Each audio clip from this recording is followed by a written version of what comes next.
জানি না রাস্তা করে অপশন ক্লিয়ার করে রাস্তা ক্লিয়ার করো।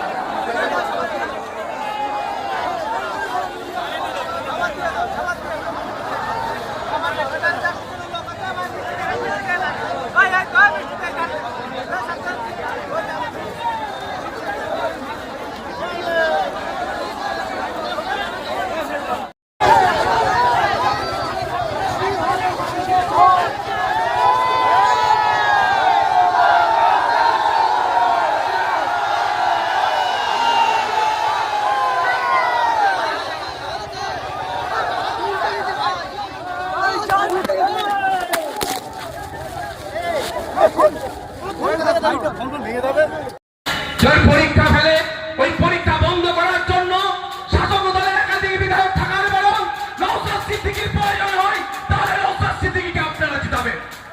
যদি মনে হয় রমজান মাসে ফলের দাম বেড়ে যাচ্ছে, এই দাম কমানোর জন্য অন্তত একজন কথা বলুক, বলেছে যে সেই নওশাদ সিদ্দিক। পরীক্ষা ফেলে ওই পরীক্ষা বন্ধ করার জন্য শাসক দলের একাধিক বিধায়ক থাকার বরং নওশাদ সিদ্দিকীর প্রয়োজন হয়, তাহলে নওশাদ সিদ্দিকীকে আপনারা জিতাবেন। যদি মনে হয় রমজান মাসে ফলের দাম বেড়ে যাচ্ছে, এই দাম কমানোর জন্য অন্তত একজন কথা বলুক, বলেছে যে সেই নওশাদ সিদ্দিক। পশ্চিম বাংলা থেকে আমরা বন্ধ করতে চাইছি, তাই দিকে দিকে আইএসএফ প্রার্থী দিয়েছে, আইএসএফ এর সাথে বামেদের আলোচনা চলছে। গুটি কয়েক সিটে এখনো আমাদের মতনৈক্য হচ্ছে, এক জায়গায় মত হতে পারছি না। বাকি ম্যাক্সিমাম সিটে কিন্তু আমরা ঐক্যবদ্ধ হয়েছি, ঐক্যতে এসেছি। তাই আপনাদের বলবো, সেই সুষ্ঠু সমাজ ব্যবস্থা আমরা চাইছি। কেন আপনারা আমাকে ভোট দেবেন না খাম চিহ্নকে? তোলাবাজি বন্ধ করার জন্য। কেন আপনারা আমাকে ভোট দেবেন বা খাম চিহ্নকে ভোট দেবেন এখানে? তার একটা অন্যতম কারণ হচ্ছে এই ভাঙর 2 নম্বর ব্লকের ভোগালী 1 নম্বর অঞ্চলে এয়ারপোর্টের জন্য জায়গা দেখেছিল, আপনারা জানেন তো? মনে আছে না ভুলে গিয়েছেন? এতটুকু মনে রাখবেন, বাপ দাদাদের রেখে যাওয়া, পূর্বপুরুষে রেখে যাওয়া বাস্তুভিটা, মন্দির, শ্মশান, কবরস্থান, ঈদগাহ, এরা কিন্তু কিছুই ছাড়বে না। তো এখনো এয়ারপোর্টের জন্য দখল নিতে পারে, কিন্তু আমার প্রশ্ন, এয়ারপোর্ট হোক, আমি অসুবিধা নয়, কিন্তু কেন 3 ফসলি জমি, 4 ফসলি জমি, ভাঙরের জমি, যেই ভাঙরের জমিকে তৎকালীন মুখ্যমন্ত্রী বলেছিলেন, প্রাক্তন মুখ্যমন্ত্রী বলেছিলেন এশিয়ার লার্জেস্ট এগ্রিকালচার জোন বানাবো, সেই জায়গাকে কেন বেছে নিচ্ছে? এটা টার্গেট করা হচ্ছে। আপনাদের বলবো, বাঁকুড়াতে জায়গা আছে, পুরুলিয়াতে জায়গা আছে, মালদাতে, অন্ডলে অলরেডি এয়ারপোর্ট হয়ে পড়ে আছে। দরকার লাগলে ওখান থেকে ফ্লাইট টেক অফ ল্যান্ডিং করাও। ভাঙরের মতো জায়গায় আমরা এই ভাঙরের মানুষের ইচ্ছার বাইরে অনেক 2 বছর আগে বলেছিলাম, 1 কোদাল মাটি এয়ারপোর্টের জন্য তুলতেও দেব না, 1 কোদাল মাটি এয়ারপোর্টের জন্য ফেলতেও দেব না। কিন্তু তারপর থেকে দেখুন ষড়যন্ত্র শুরু হয়েছে, কমপ্লেক্সও দিতে হবে। তো আজকে যারা দেখছেন এখানে এই পোস্টে লাইট, রাস্তাঘাট, ভাঙরে একটা যদি ইট গাঁথে উন্নয়নের জন্য, এটা মনে রাখবেন ভাঙরের মানুষের জন্যই উন্নয়নটা হচ্ছে। আর ভাঙরের মানুষ খাম চিহ্নকে 2021 সালে ভোট দিয়ে বিধানসভায় পাঠিয়েছিল বলে 2011 থেকে 2021 এই 10 বছরে যতটা না কাজ হয়েছে, সনাতন বিপক্ষে গিয়ে এই 5 বছরে তার থেকে বেশি কাজ আদায় করে নিয়েছে। এটা আপনাদের জন্য হয়েছে। আর একটা কথা, রাজ্যের মানুষের জন্য হয়েছে। আজকে রাজ্যের মানুষের চোখ খুলেছে। আজকে এসআইআর নিয়ে যে হম্বিতম্বি করেছিলেন মাননীয়া, আমি আজ থেকে 2 মাস আগে বলেছিলাম ভোট ধরা কলের নামে এবারে কিন্তু এসআইআর। 2021 সালে ভোট ধরা কলটা ছিল এনআরসি সিএএ, এবার ভোট ধরা কলটার নাম করেছে বিজেপি, তৃণমূল তথা বিজেপি বলে এসআইআর। বলেছিলেন মাননীয়া যে আমার লাশের উপর এসআইআর হবে। আজকে মাননীয়া কোথায়? দেখুন ভোট প্রচারে ব্যস্ত, কিন্তু নওশাদ সিদ্দিকীর মামলা নম্বর দেখুন 68,638, 68,938/2025 সুপ্রিম কোর্টে গতকালকে আমার মামলার জন্যই এখনো পর্যন্ত বলতে পারছি যে বৈধ ভোটারদেরকে বাদ দেওয়ার সাহসটা নয়। এই নওশাদ সিদ্দিকীর করা মামলা, আর মামলা লড়তে গিয়েছেন কে? যাদবপুরে কন্টেস্ট করছেন বামেদের সিপিআইএম এর প্রার্থী শ্রদ্ধেয় সম্মানীয় বিকাশ রঞ্জন ভট্টাচার্য স্যার। মাথায় রাখবেন, একটু মাথায় রাখবেন, কারা লড়াই করছে আপনাদের জন্য আর কারা নকল যুদ্ধ দেখাচ্ছে।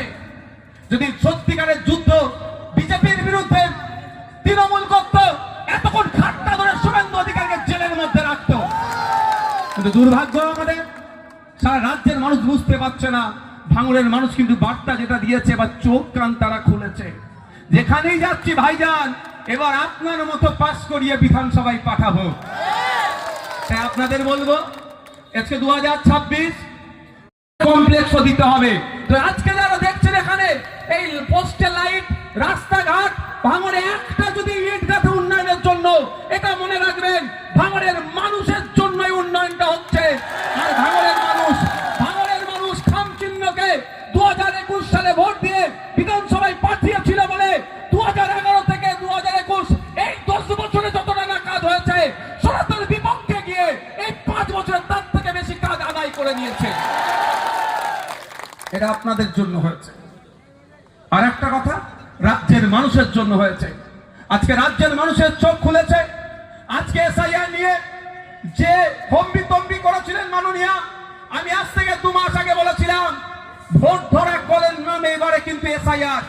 2021 সালে ভোট ধরা কলটা ছিল এনআরসি সিএ, এবার ভোট ধরা কলটার নাম করেছে বিজেপি তৃণমূল তথা বিজেপির বলে এসআইআর। বলেছিলেন মাননীয়া যে আমার লাশের উপর এসআইআর হবে। আজকে মাননীয়া কোথায়? দেখুন ভোট প্রচারে ব্যস্ত, কিন্তু নওশাদ সিদ্দিকীর মামলা নম্বর দেখুন 68,638, 68,938/2025 সুপ্রিম কোর্টে গতকালকে আমার মামলার জন্যই এখনো পর্যন্ত বলতে পারছি যে বৈধ ভোটারদেরকে বাদ দেওয়ার সাহসটা নয়। এই নওশাদ সিদ্দিকীর করা মামলা, আর মামলা লড়তে গিয়েছেন কে? যাদবপুরে কন্টেস্ট করছেন বামেদের সিপিআইএম এর প্রার্থী শ্রদ্ধেয় সম্মানীয় বিকাশ রঞ্জন ভট্টাচার্য স্যার। মাথায় রাখবেন, একটু মাথায় রাখবেন, কারা লড়াই করছে আপনাদের জন্য আর কারা নকল যুদ্ধ দেখাচ্ছে। যদি সত্যিকারের যুদ্ধ বিজেপির বিরুদ্ধে তৃণমূল করত, এতক্ষণ খাট্টা ধরে শুভেন্দু অধিকারীকে জেলের মধ্যে রাখতো। কিন্তু দুর্ভাগ্য আমাদের, সারা রাজ্যের মানুষ বুঝতে পারছে না। ভাঙড়ের আমাদের ভাইজানকে বরণ পর্বটা সেরে নেবে। এখনো করতে হচ্ছে, দেখবে তো ছাড়বেন এরা আমাকে।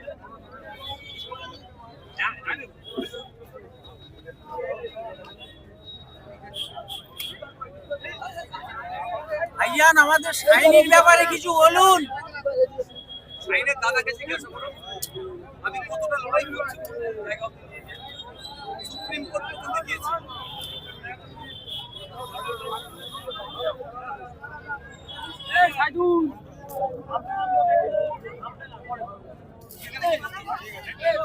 কি করবো আমি?